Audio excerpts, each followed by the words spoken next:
Hey everybody, Keep7 here, back with another Magic the Gathering Arena video, and today we're going to be kind of doing a card discussion and also a Kaldheim spoiler. I'm pretty much done with the Kaldheim spoiler videos. In my last one I sent you a link to Mythic Spoiler where all the cards are, so you can just keep up with the spoilers from now on because there are obviously so many and we're kind of coming to the end of it, so maybe, you know, on the day before the set releases or something, we'll just go through all the cards and take a look rather than me doing, daily or weekly videos on the cards that are coming out. But, you know, I think obviously those videos are bit more important the earlier we get them out as opposed to now, which pretty much all the cards are pretty much out. But I've been noticing a trend in blue and black that I'm very nervous about. Maybe not rightfully so. Maybe I shouldn't be as worried as I am. Maybe I'm just, it's shell shock from previous format or something. But basically there's like 4 or 5 cards. I've collected 4. There might be a few more. I can't really remember. But there's 4 or 5 cards that have, you know, effects that I really don't like when I play Magic and that are really kind of upsetting. And to have 4 cards include that mechanic or that, you know, that form of play in one set is nerve-wracking. And what I'm talking about is like Yoink Effects, where your opponent gets to take control of something that you own. We have Lull Mage's Domination in Standard right now, which is an annoying card, and it sucks, especially if you're playing against rogues. It really can just be a game ender, and, you know, it's not broken. I don't think, you know, it's not running rampant. It's only played in rogues, obviously, and it's very powerful for rogues. Does it make rogues, you know, that much better than it already was? Maybe not, but you know, it's nowhere near as powerful and as annoying as Agent of Treachery and the Luca, Yorion deck was. For those of you who maybe weren't playing Magic back then or aren't familiar with what I'm talking about, there was a deck that abused Agent of Treachery, so much so that it got banned. But Agent of Treachery was a 7-mana card that allowed you to take control of a target permanent. And people found a way to use they made a Yorion Jeskai Luca Coppercoat deck that basically just abused Agent of Treachery. Agent of Treachery would be the only creature that Luca could fetch, and you would just steal your opponent's, X, Y, whatever you wanted. It got to the point where people weren't really playing creatures because they would just get stolen, and then Luca just started taking lands and just preventing your opponent from playing the game. So, if a 5-mana Agent of Treachery for 4 turns in a row is enough to really, to ban a card, Agent of Treachery seemed hard to abuse, but we found a way to really abuse it with Luca and Yorion and all. Well, Yorion wasn't the big thing, but, with Luca and I guess with Yorion because he blinks it. If a 7-mana take control of target permanent is bannable, then a lot of these cards that I'm seeing, maybe I'm just scared because of that. Maybe I'm just so, it's a little bit of like PTSD from having played during that time and just having all my things stolen, and I just never want to see that kind of play again. But I also just in general hate that, taking control of a target permanent of your opponent is just awful. It's just, I hate it. If you sit down to play,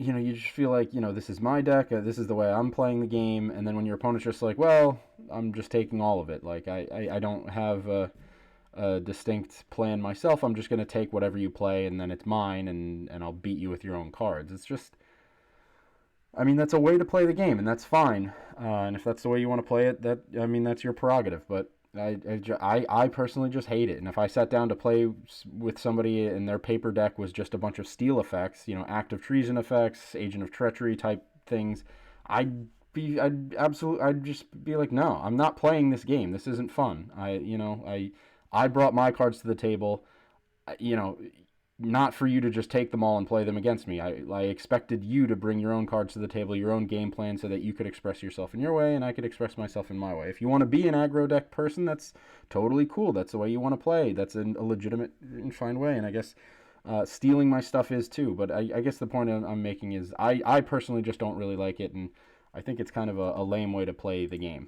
And there are 4 cards that I've seen in the call time sport. I'm just to get ahead of it. I am very excited for call time. I think it looks like a very cool set, but there's just a handful of cards, and the fact that it's a handful and not if it was just one, I'd be less nervous. But it's like 4 different cards that all have kind of these like yoink effects that like take something of yours, for reasonably cheap or I feel like these are all abusable and will lead to more breaking of the game and more situations where people are just so upset with playing the game that things are going to need to get banned again. So the first card we'll go over is Kingnarfys Betrayal. Kingnarfys Betrayal is a 3-mana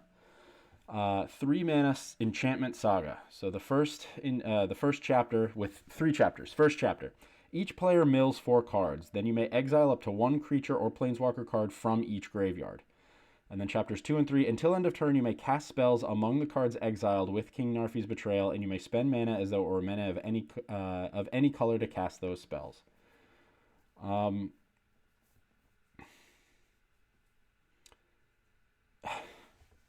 It's so this one's now that I've read it is not as bad as I think. It's not like you can cast this and then just play an Ugin. Because obviously if you play this on turn 3, you're only getting things that are, small mana. But, later in the game, this is a really powerful enchantment. And, it's something that can be blinked by, like an Esper Yorion deck. You can just mill your opponent. And then, assuming you have enough mana, you can just start playing the things that they're playing. And if they're playing if they're playing a cheaper deck and you're playing Esper Yorion, this could potentially be pretty powerful. At the very least, you're just milling them. But just like Yoink Effects, it's just, any card that's in exile, and it's just like you can play it as though it were mana of any color to cast those spells. I get that, like, if you had to use only the mana that, was available to you or whatever, it makes this infinitely worse, but it's just like, how easy are we supposed to make it for people that want to play that way, Like, is it supposed to be as easy as just, okay, like, you took it, and then you played it, and now it's yours, like... I feel like if you want to play that way, there should be a little bit more loopholes a few more hoops that you have to jump through in order to get things done. And again, maybe I'm just being kind of a nervous Nelly, and maybe I'm just a little bit scared from what has happened in the past. But of all of them, I think that's probably the least abusable. This next one is another enchantment saga, the Trickster God's Heist. It's 4 mana, 2, a blue, and a black, with 3 chapters. First chapter, you may exchange control of 2 target creatures. Chapter 2, that was chapter 1. I don't know if I said chapter 2, but chapter 2, you may exchange control of 2 target non-basic, non-creature permanents that share a card type. And chapter 3, target player loses 3 life and you gain 3 life. So obviously this is incredibly abusable. If you're playing Esper Yorion, you can exchange control of your 2 1/1s that you got with your Omen of the Sea on turn 3 and just replace it with whatever your opponent was playing. And that's it. And it's just a straight swap. At no point do they get traded get traded back. Like with a Crowan War, at least, there are ways you can play around in a Crowan War, and hopefully you picked a creature that dies. So it's not like they just straight up take your creature. That's only for a couple turns. But this is just straight up, you get 2 of their, like, you may exchange, so you can just straight up trade your shitty creatures that you cast for really, no reason or to bide time, and just take 2, If this is Esper Yorion against Mono Red, you take the 2 1/1s you just made and you trade it for their Robber of the Rich and their Annex. And I know people probably think that Mono Red is kind of like the bad guy, but like Mono Red isn't doing well right now, and this doesn't help. This doesn't help any creature deck, and that's the point. Not the point of Magic isn't to necessarily play creatures, but it's to play things. And if we're in a creature-based meta right now, the things people are playing is creatures. And maybe everyone's like, well, maybe it's time for the meta to change. Maybe we do shift to a meta that's based on, like, control. But, like, if we devolve down into just playing decks where everybody's just taking each other's things, that's so fucking boring and lame. Like, just if you each just play your own game and have fun trying to make, the thing your deck does work, like... I'm just nervous about this. I don't like the way, if it was one card, but it's like 4 or 5 different cards, all have these kinds of effects. And I'm just getting nervous about it. So that's the Trickster God's Heist. And then we have one card that I don't think is going to be a big problem, but it's Could be. The Draugr Necromancer, 4 mana, 3 and a black, snow creature, zombie cleric. He's a 4/4. If a non-token creature an opponent controls would die, exile that card with an ice counter on it instead. You may cast spells from among cards in exile your opponents own with ice counters on them, and you may spend mana from snow sources as though it were mana of any color to cast those spells. So obviously this is a little bit more, this is kind of a more fair card, I would say. There are a lot of hoops that have to be jumped through in order for you to play cards from your opponent. You have to kill, one of their creatures. You have to, and it's creatures only. It's not just like you can take a planeswalker. So if they're playing creatures, you have to kill it. Once it's killed, then you can spend mana on it from ice, from snow sources, and they can be cast as any, mana of any color. But it's snow sources, right? So like, unless you're playing all snow sources, it might be kind of difficult. You're going to want some non-basics in there and stuff like that. So of all the ones that we've talked about so far, probably this and the first one are the most fair. This being the most fair, because I feel like this is how Yoink Effects should be played. If you're going to be playing your opponent's cards, there are hoops you really should have to jump through. It shouldn't just be straight up like that last card where it's just straight up, I take 2-year permanents and you get 2 of mine. And, that can be pretty brutal. So this one I'd say is the most fair, but it's just, again, it's just another card that has this kind of effect where you're playing your opponent's cards, which, again, is just something I don't enjoy. I don't think anybody really enjoys in Magic. And then lastly, we have Turgrid, God of Fright. 5 mana, 3 and 2 black, legendary god creature with menace. She's a 4/5. Whenever an opponent sacrifices a non-token permanent or discards a permanent card, you may put that card from a graveyard onto the battlefield under your control. So this one I'm really nervous about. It's a little bit different than yoinking. It does require some sort of hoop to jump through, but it's not a long shot. I mean, a duress can yoink a Yorion here, or a duress can yoink an Ugin here. Which at least is interesting. Like, you'd have to play like mono black discard, or you'd have to play a deck that has strong discard effects and sacrifice effects, which is lends itself to being more interesting. But it's just, again, I don't like you being able to play your opponent's cards. I don't think that's a fun way to play Magic, and especially when something like a 1 mana discard or a 2 mana discard spell. I don't think Agonizing Remorse works with this, because Agonizing Remorse exiles the card. But a 1 mana duress can like get any plane. It's not just Ugin. I'm just trying to exaggerate. Ugin is an 8 mana planeswalker, so it's really any planeswalker that's in your hand, and or it's a non-token permanent. So this could also be enchantments. This could be really anything that you make them discard, and then any creature anytime you make them sacrifice a creature. So I guess this is anti-sacrifice too, because if your opponent is playing sacrifice, then you could potentially get the permanents that they sacrifice. So maybe I'm thinking about it in the wrong way, but if you're kind of trying to synergize with it, you can like make your opponent sacrifice things and take them. So it's just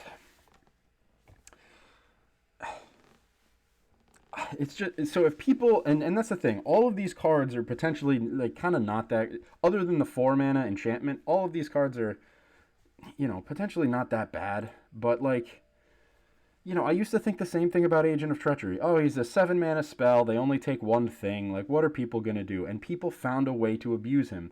And that's the thing. They didn't even really abuse him. They made him 7 mana and turned him into 5 mana. It was only discounted 2 mana. That being said, you could play 2 of them in a row or whatever. Or I guess if you reset with Yorion, you could play like 3 or 4 of them in a row. Which is incredibly broken. But like, if people found a way to break that, people are going to find a way to break these. And like, of all the broken decks that I've ever played against, the Luca Yorion Agent of Treachery one was the worst. Omnath was just incredible value, and that's just it.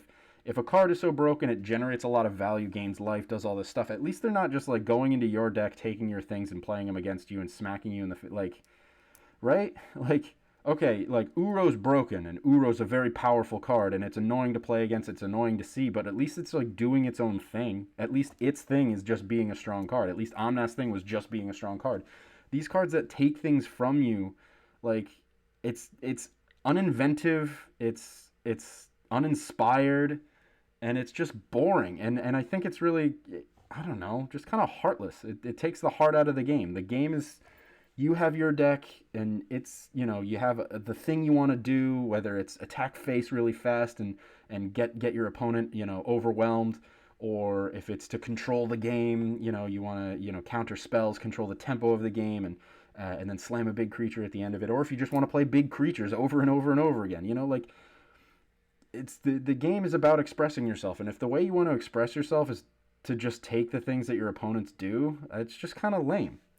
I've never liked it. Maybe this is me just bitching and complaining, and maybe that's all this video is, and it's bad content, but that's how I feel. And I don't like these cards. I mean, I like some of these cards. I do. I think some of them are kind of cool and interesting, but to have 4 of them smacked into one expansion is a lot, and I think that some of these effects are going to be really powerful and can potentially be breakable. I mean, I don't know yet. I haven't experimented. I'm not the kind of player that like uses proxies and like practices and plays. I don't have a lot of in-person people that I can like practice, and in-person use proxies and like pretend that cards are from the new set and stuff and practice and play with them and stuff like that. I wait until the set comes out and then start playing with them on Arena, or once I have cards in hand, I wait until I actually see friends, which is once a month, once every 2 months to play in Paper Magic. So I'm not prepping for this. I don't know if these could not be broken at all. These could just be bad cards. But again, I'm just afraid because we saw cards like Agent of Treachery. People found a way to abuse and break Agent of Treachery, and if people are able to do that, I think they're going to be able to do it for some of these cards. So I'm just trying to say that I'm nervous about it.